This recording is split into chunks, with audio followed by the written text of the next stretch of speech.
आनंद ही आनंद जीवन में, उदासी का कोई नाम नहीं। आनंद ही आनंद जीवन में, उदासी का कोई नाम नहीं। तेरे ज्योति चरणों में, प्यास का कोई काम नहीं। जीवन बन गया है रसवंती, जीवन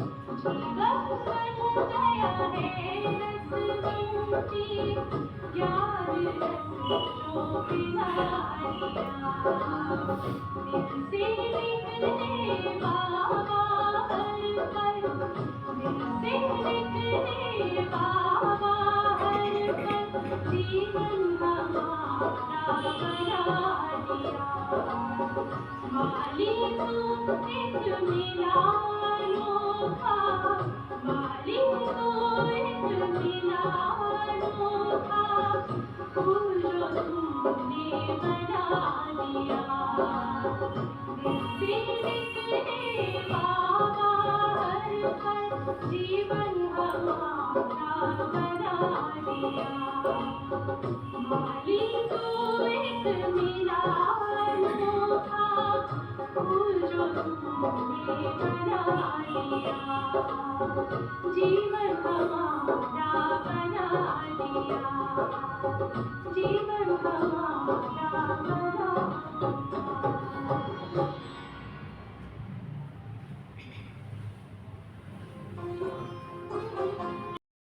ओम शांति।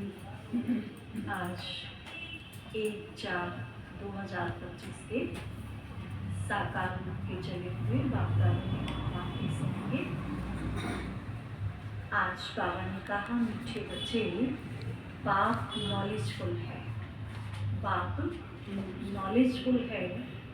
उन्हें जानी जाननहार कहना यह उल्टी महिमा है। नॉलेजफुल तो वो है, लेकिन जानी जाननहार कहना ये उल्टी महिमा है। बाप आते ही हैं तुम्हें पतित से पावन बनाने। बाबा आते हैं पतित से पावन बनाने।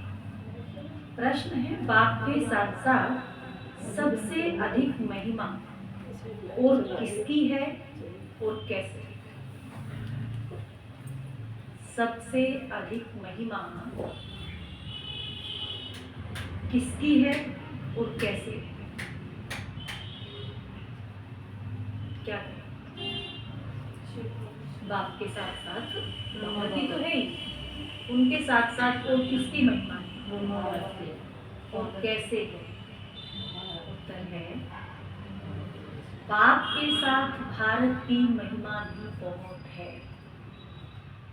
भारत ही अविनाशी खंड है, भारत ही स्वर्ग बनता है। बाप ने भारतवासियों को ही धनवान, सुखी और पवित्र बनाया है। दूसरा, गीता की भी अपरंपार महिमा है। एक तो भारत की महिमा बाप के साथ साथ, दूसरा गीता की भी अपरंपार महिमा है। सर्वशास्त्रमयी शिरोमणि गीता है। तीसरा, तुम चैतन्य ज्ञान गंगाओं की भी बहुत महिमा है। तुम डायरेक्ट ज्ञान सागर से निकले हो। तो किस किस की महिमा बाबा ने सुनाई? बाबा के साथ साथ भारत की, गीता की और हम ज्ञान गंगा। ओम शांति। ओम शांति। ओम शांति का अर्थ तो नए व पुराने बच्चों ने समझा है, सब जानते हैं। तुम बच्चे जान गए हो, हम सब आत्माएं परमात्मा की संतान हैं। परमात्मा ऊंच ते ऊंच और बहुत प्यारे ते प्यारा सभी का माशूक है। बच्चों को ज्ञान और भक्ति का राज तो समझाया है, ज्ञान माना दिन और भक्ति माना रात। द्वापर कलयुग, ज्ञान माना दिन सतयुग त्रेता, भक्ति माना रात द्वापर और कलयुग। भारत की ही बात है। पहले पहले तुम भारतवासी आते हो, जब परम धाम से आते हैं तो पहले पहले कौन सी आत्माएं आती हैं? भारतवासी ही आते हैं। 84 का चक्र भी तुम भारतवासियों के लिए है। भारत ही अविनाशी खंड है। भारत खंड ही स्वर्ग बनता है, और कोई खंड स्वर्ग नहीं बनता।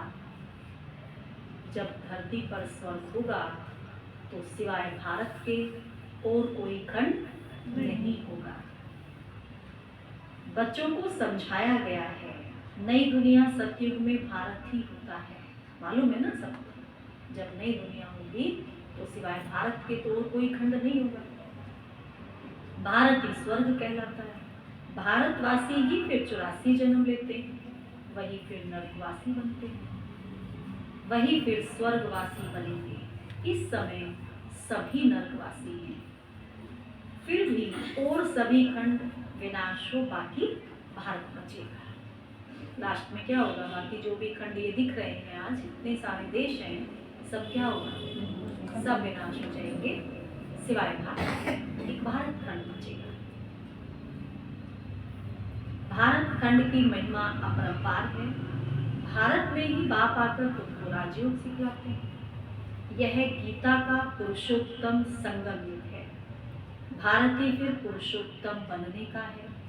अभी वह आदि सनातन देवी देवता धर्म ही नहीं, राज्य भी नहीं है, और वह युग भी नहीं है। तुम बच्चे जानते हो, वर्ल्ड ऑलमाइटी अथॉरिटी में एक भगवान को ही कहा जाता है। भारतवासी यह बहुत भूल करते हैं, जो कहते हैं यह अंतर्यामी है। ये बहुत बड़ी भूल है। सभी के अंदर को वह जानते हैं। बाप कहते हैं मैं कोई के भी अंदर को नहीं जानता हूँ। मेरा जो काम ही है पतितों को पावन बनाना। बाबा ऐसे थोड़ी थोट रीडर है, सबके थोट के पढ़ा। बाबा ने क्या कहा? मैं किसी के अंदर को क्यों जानूंगा? बाबा का काम क्या है? पतितों को पावन बनाना। तो वो अपना काम करते हैं। तो बाबा कहे मैं किसके भी दिल को नहीं जानता, मैं तो सिर्फ क्या करता हूँ? आकर पतितों को पावन बनाता हूँ। बाबा ने कहा मुझे बुलाते ही पतित दुनिया में, पावन दुनिया में तो बुलाते ही नहीं, पतित दुनिया में बुलाते हैं। बुलाते ही पतित दुनिया में है, और मैं एक ही बार आता हूँ, जबकि पुरानी दुनिया को नया बनाना है। मनुष्य को यह पता नहीं है कि यह जो दुनिया है वह नई से पुरानी, पुरानी से नई कब होती है। हर चीज नई से पुरानी सतो रजो तमो में जरूर आती है। हर चीज जैसे दुनिया है भी 5000 वर्ष का जो चक्र है, तो ऐसे नहीं एक ही रूप में चलता है सदा। पहले सतो प्रधान, फिर सतो, फिर रजो, फिर तमो। से मनुष्य आत्माएं भी पहले सतो प्रधान, फिर सतो, फिर रजो, फिर तमो। ऐसे ही 24 घंटे का चक्र है, उसको भी देख लो। पहले दिन निकलता है तो कितना सुंदर उजाला, फिर धीरे धीरे धूप होती है, फिर शाम होती है, फिर रात हो जाती है। हर चीज ऐसे। मकान बनाओ पहले बिल्कुल नया होता है। सब बच्चे मकान बनाएंगे पहले कैसा होगा? बिल्कुल नया होगा, फिर धीरे धीरे वो पुराना होता जाता है, फिर जर्जर हो जाता है। हर चीज बाबा ने कहा सतो से, सतो प्रधान से सतो रजो तमो में आते हैं। मनुष्य भी ऐसे होते हैं। बालक सतो प्रधान है, फिर युवा होते हैं, फिर वृद्ध होते हैं, अर्थात रजो तमो में आते हैं। बूढ़ा शरीर होता है तो वह छोड़कर फिर बच्चा बनेगी।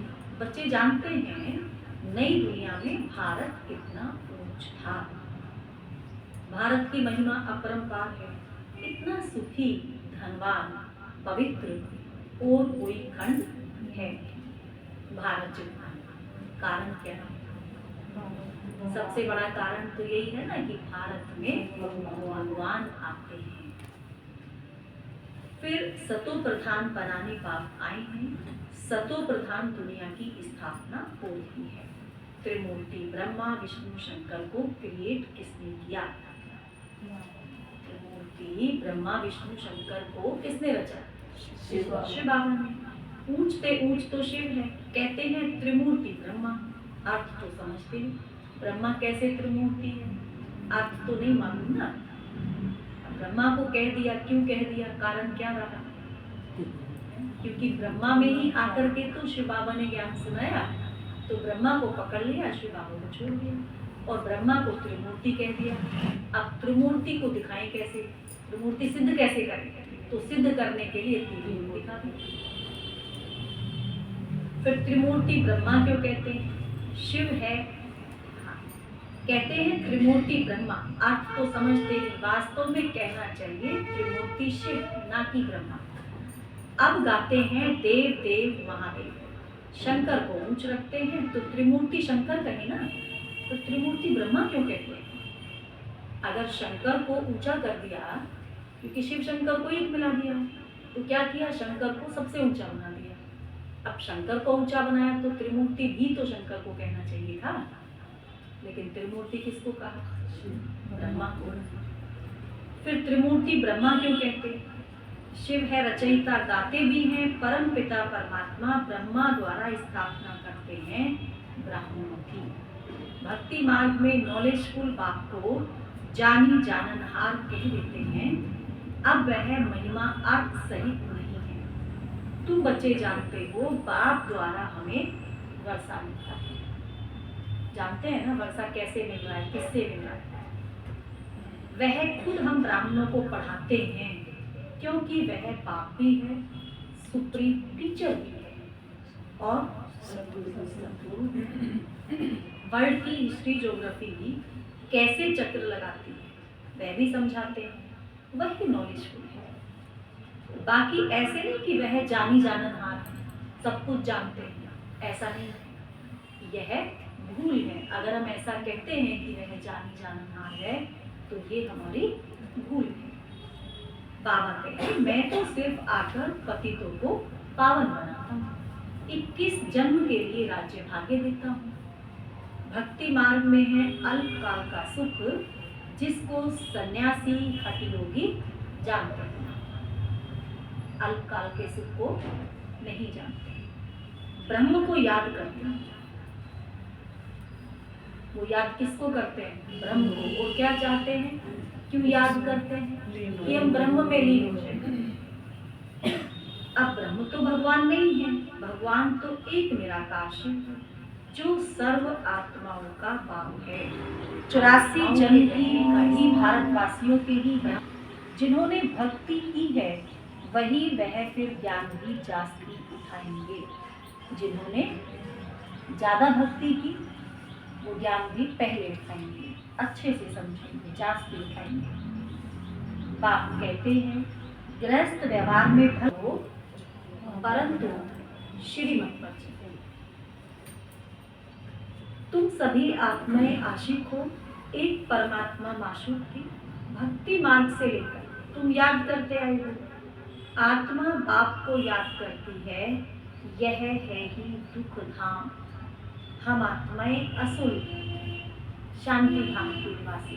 हमारा असल घर कौन सा है? हमारा असली घर तो शांति धाम। पीछे आए सुख धाम में, फिर हमने 84 जन्म लिए। हम सो हम का अर्थ भी समझाया है। वह तो कह देते आत्मा सो परमात्मा, परमात्मा सो आत्मा। अब बाप ने समझाया है हम सो देवता, क्षत्रिय वैश्य सो शुद्ध। अभी हम सो ब्राह्मण बने हैं, सो देवता बने। ब्राह्मण बने हैं इसलिए देवता बने। यह है यथार्थ अर्थ, वह है बिल्कुल रॉन्ग। सतयुग में एक देवी देवता था, अद्वैत धर्म था। पीछे और धर्म हुए हैं तो द्वैत हुआ है, और धर्म जब आए तब द्वैत शुरू हुआ। द्वापर से आसुरी रावण राज्य शुरू हो जाता है। सतयुग में रावण राज्य ही नहीं तो 5 विकार भी नहीं हो सकते। सतयुग में तो रावण राज्य नहीं है तो 5 विकारों का वहां नाम निशान भी नहीं है। वह है ही संपूर्ण निर्विकारी। कौन सी दुनिया है? संपूर्ण निर्विकारी दुनिया। अभी तुम हो गॉडली स्टूडेंट तो यह टीचर भी हुआ, फादर भी हुआ। फिर तुम बच्चों को सदगति दे स्वर्ग में ले जाते हैं तो बाप, टीचर, गुरु तीनों हो गया। उनके तुम बच्चे बने हो तो तुमको कितनी खुशी होनी चाहिए। ऐसे बाप के हम बच्चे बने हैं जो हमारा बाप भी है, हमारा टीचर भी है, हमारा सदगुरु भी है, तो कितनी खुशी होनी चाहिए। खुशी में क्या करना चाहिए? ठगियां मारनी चाहिए।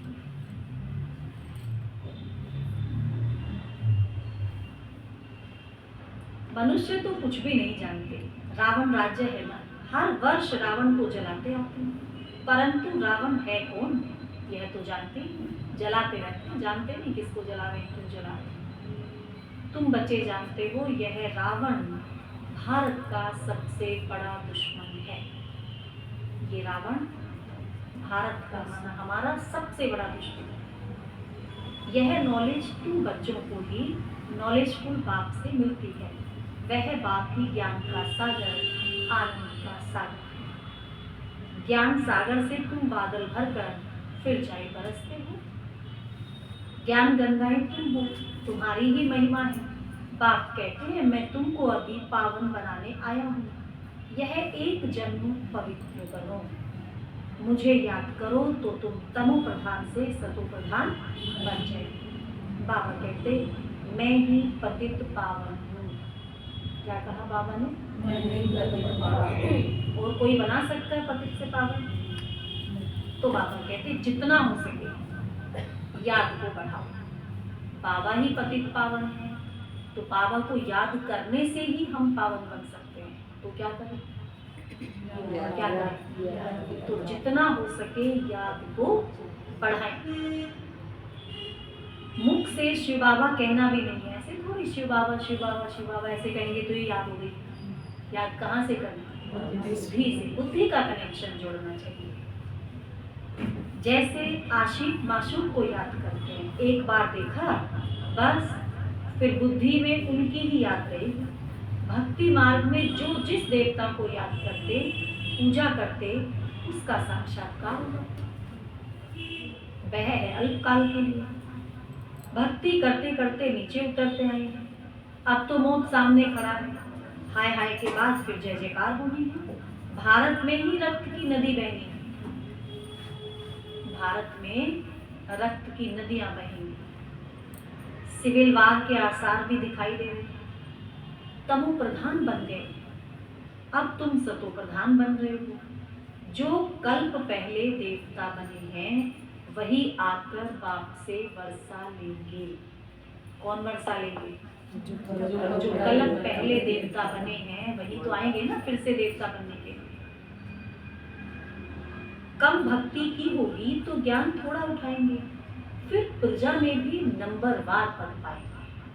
कम भक्ति, ज्ञान थोड़ा उठाएंगे, प्रजा में भी नंबरवार, फिर कम ही पद पाएंगे। अच्छे पुरुषार्थी श्रीमत पर चल अच्छा पद पाएंगे। मेहनत भी अच्छे चाहिए। दैवी गुण भी धारण करने हैं, वह फिर 21 जन्म चलेगी। इस समय जो भी हम दैवी गुण धारण करेंगे वो 21 जन्म तो हमारे काम आने हैं ना। अभी है सबके आसुरी गुण। आसुरी दुनिया पतित दुनिया है ना। तुम बच्चों को वर्ल्ड की हिस्ट्री ज्योग्राफी भी समझाई गई है। इस समय बाप कहते हैं याद करने की मेहनत करो तो क्या बन जाएंगे? सच्चा सोना बन जाएंगे। याद करने की मेहनत करो तो सच्चा सोना बन जाएंगे। सतयुग है गोल्डन एज, सच्चा सोना। फिर त्रेता में चांदी की अलाई पड़ती है, चांदी की मिलावट हो जाती है, उसमें कला कम होती जाती है। अभी तो कोई कला नहीं। जब ऐसी हालत हो जाती तब बाप आते, यह भी ड्रामा में है। इस रावण राज्य में सभी बेसमझ बन गए हैं, जो बेहद ड्रामा के पाठधारी होकर भी ड्रामा के आदि मध्य अंत को नहीं जानते हैं। तुम एक्टर्स हो ना, तुम जानते हो हम यहाँ पाठ बजाने आए हैं, परंतु पाठधारी होकर जानते नहीं। तो बेहद का बाप कहेंगे ना कि तुम कितने बेसमझ बन गए हो। यहाँ हम आए हैं पाठ बजाने के लिए, पाठधारी हैं, लेकिन पाठधारी होकर भी नहीं जानते कि हम पाठधारी हैं, तो क्या कहा जाता है? बेसमझ कहेंगे ना। तो बाबा कहते अब मैं तुम्हें समझदार हीरे जैसा बनाता हूँ। फिर रावण क्या करता है? रावण कोड़ी जैसा बना देता है। बाबा कहे मैं ही आकर सबको साथ ले जाता हूँ, फिर यह पतित दुनिया भी विनाश होती है। मच्छरों सदृश सबको ले जाता हूँ। तुम्हारी एम ऑब्जेक्ट सामने खड़ी है, लक्ष्य सामने है, क्या बनना है? ऐसा तुमको बनना है, तब तो तुम स्वर्गवासी बनेंगे। तुम ब्रह्मा कुमार कुमारियां यह पुरुषार्थ कर रहे हो।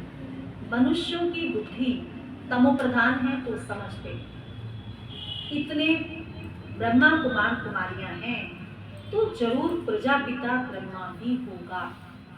ब्राह्मण है चोटी, ब्राह्मण फिर देवता, फिर क्षत्रिय, फिर वैश्य, फिर शूद्र। चित्रों में ब्राह्मणों को और शिव को गुम कर दिया है।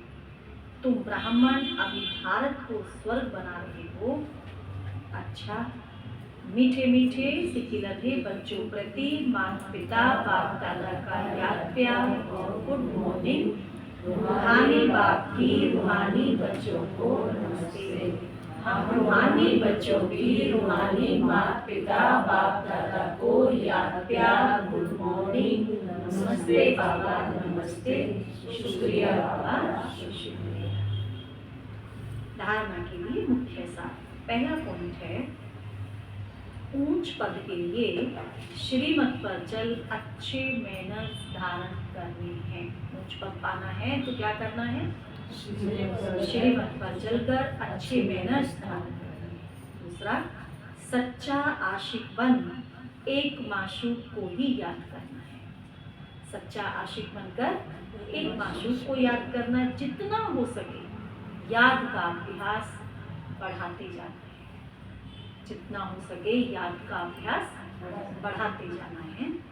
वरदान है आज का, निमित्तपन की स्मृति से, निमित्तपन की स्मृति से माया का गेट बंद करने वाले डबल लाइट भाव। निमित्तपन की स्मृति से माया का गेट बंद करने वाले डबल लाइट भाव। जो सदा स्वयं को निमित्त समझकर चलते हैं, वह डबल लाइट स्थिति का, उन्हें डबल लाइट स्थिति का स्वतः अनुभव होता है। करण करावन हाथ करा रहे हैं, मैं निमित्त हूँ। कराने वाला करा रहा है, मैं तो निमित्त हूँ।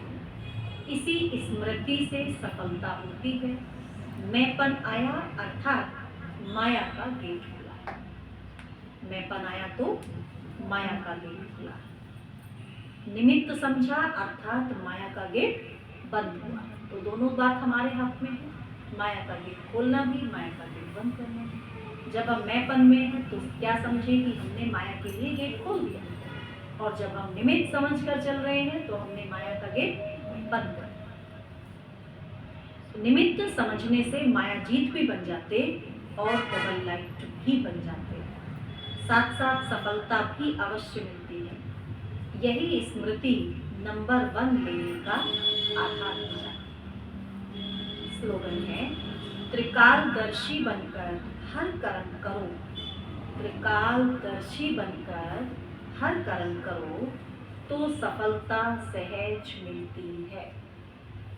त्रिकालदर्शी बनकर हर कर्म करो तो सफलता सहज मिलती है। मातेश्वरी जी के महावाक्य। पहला पॉइंट है, मनुष्य आत्मा अपनी पूरी कमाई अनुसार भविष्य प्रारब्ध भोगता है। देखो, बहुत मनुष्य ऐसे समझते हैं हमारे पूर्व जन्मों की अच्छी कमाई से अभी यह ज्ञान प्राप्त हुआ है, परंतु ऐसी बात है ही नहीं। पूर्व जन्म का अच्छा फल है यह तो हम जानते हैं। कल्प का चक्र फिरता रहता है, सतो रजो तमो बदली होता रहता है, परंतु ड्रामा अनुसार पुरुषार्थ से प्रारब्ध बनने की मार्जिन रखी है। तब तो वहां सतयुग में कोई राजा रानी, कोई दासी, कोई प्रजापद पाते हैं। तो यही पुरुषार्थ की सिद्धि है, वहां द्वैत ईर्ष्या होती नहीं। पुरुषार्थ की सिद्धि क्या है कि वहां पर कोई द्वैत नहीं होगा, कोई ईर्ष्या नहीं होगी। वहां प्रजा की सिद्धि है, भले कितना भी छोटे से छोटा पद है, वहां सब सुखी है। राजा रानी प्रजा की ऐसी संभाल करते हैं जैसे माँ बाप अपने बच्चों की संभाल करते हैं। राजा रानी प्रजा की ऐसे संभाल वहां करें। वहां गरीब साहूकार सब संतुष्ट है। इस एक जन्म के पुरुषार्थ से 21 पीढ़ी के लिए सुख भोगेंगे। यह है अविनाशी कमाई। जो इस अविनाशी कमाई में अविनाशी ज्ञान से अविनाशी कमाई में अविनाशी ज्ञान से अविनाशी पद मिलता है। अविनाशी ज्ञान है, अविनाशी कमाई है। अभी हम सतयुगी दुनिया में जा रहे हैं। यह प्रैक्टिकल खेल चल रहा है, यह कोई छू मंतर की बात नहीं। प्रैक्टिकल में हम पुरुषार्थ कर रहे हैं, प्रैक्टिकल में ही हम सतयुग में जाएंगे, वहां राज्य करेंगे। कोई छू मंतर की थोड़ी ना बात है। दूसरा पॉइंट है मम्मा का, गुरु मत, शास्त्रों की मत कोई परमात्मा की मत नहीं है। परमात्मा कहते हैं बच्चे, यह गुरु मत, शास्त्र मत कोई मेरी मत नहीं है। यह तो सिर्फ मेरे नाम की मत देते हैं, परंतु मेरी मत तो मैं जानता हूँ। मेरे मिलन का पता मैं आकर देता हूँ। उसके पहले मेरी एड्रेस कोई नहीं जानता। जब तक बाबा कहते मैं आकर ना बताऊँ, मेरी एड्रेस कोई नहीं जानता। गीता में भल भगवान वाच है, परंतु गीता भी मनुष्यों ने बनाई है। भगवान तो स्वयं ज्ञान का सागर है। भगवान ने जो महावाक्य सुनाए हैं, उनका यादगार फिर गीता हुआ। यह विद्वान पंडित आचार्य कहते हैं परमात्मा ने संस्कृत में महावाक्य उच्चारण किए। उसे सीखने बिगड़ परमात्मा मिल नहीं सकेगा, इसलिए संस्कृत के श्लोक रटवाते हैं। यह तो और ही उल्टा कर्म कांड में फंसाते हैं।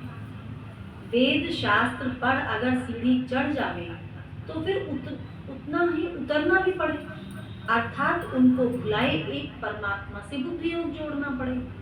क्योंकि परमात्मा साफ कहता है, इन कर्मकांड वेद शास्त्र पढ़ने से मेरी प्राप्ति नहीं होती है।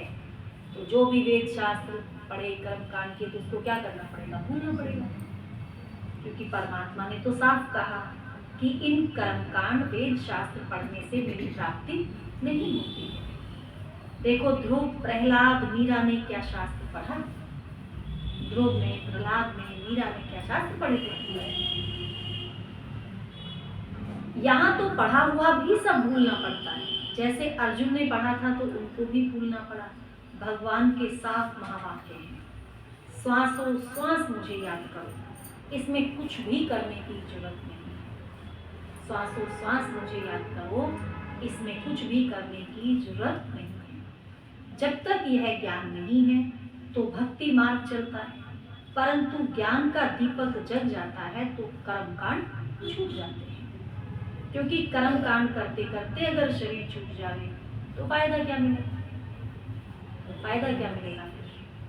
प्रारब्ध तो बनी नहीं, कर्म बंधन के हिसाब किताब से तो मुक्ति मिली नहीं। लोग तो समझते हैं झूठ ना बोलना, चोरी ना करना, किसी को दुख ना देना, यह अच्छा कर्म है। जानते हैं अच्छी बात है, लेकिन समझते कितना है?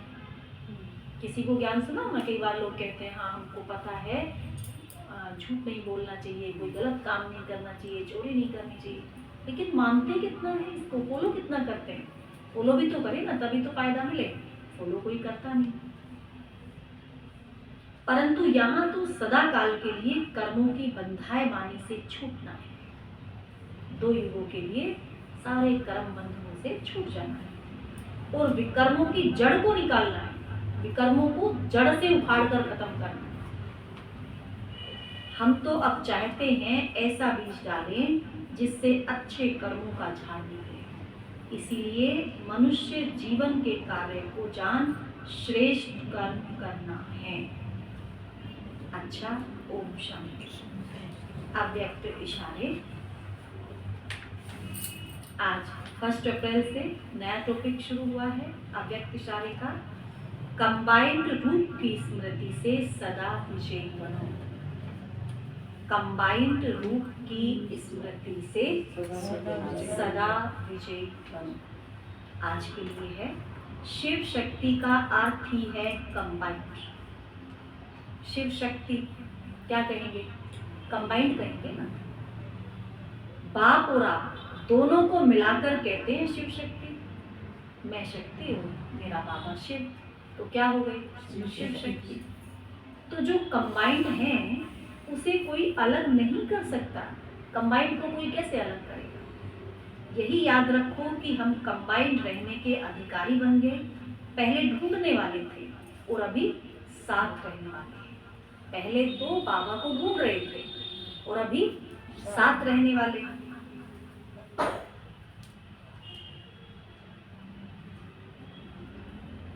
तो पहले ढूंढने वाले थे, अभी साथ रहने वाले हैं। यह नशा सदा रहे, ये नशा सदा हमको चढ़ा रहे। अच्छा, ओम शांति।